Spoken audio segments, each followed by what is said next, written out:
umuntu waza kumugabo ureba utyo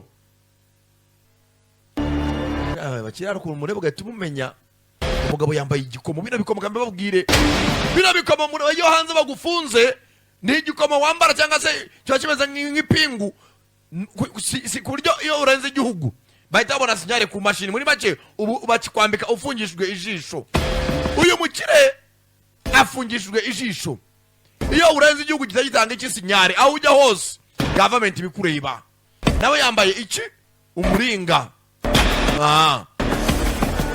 yibaza nawe imbohe yambaye umuringa kaza arinzwe kuriya filime yagiye yatangira bayise prisoner imbohe niba nadidimanze kandi ndamaze va kubusobanukiwe yasikegarawe Harrison Dempsey.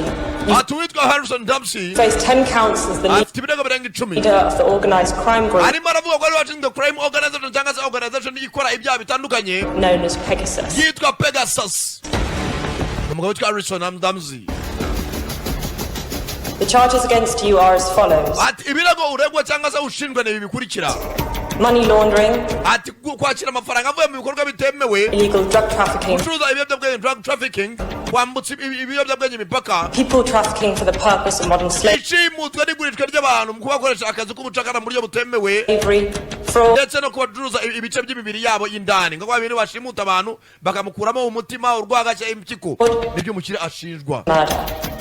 amafrode ajya atandukanye n'ubwicanyi budasobanutse. Do you plead guilty or not guilty to these charges? Ibyo bintu byose ushinjwa urabyemera ntubyemera ari mu rukiko?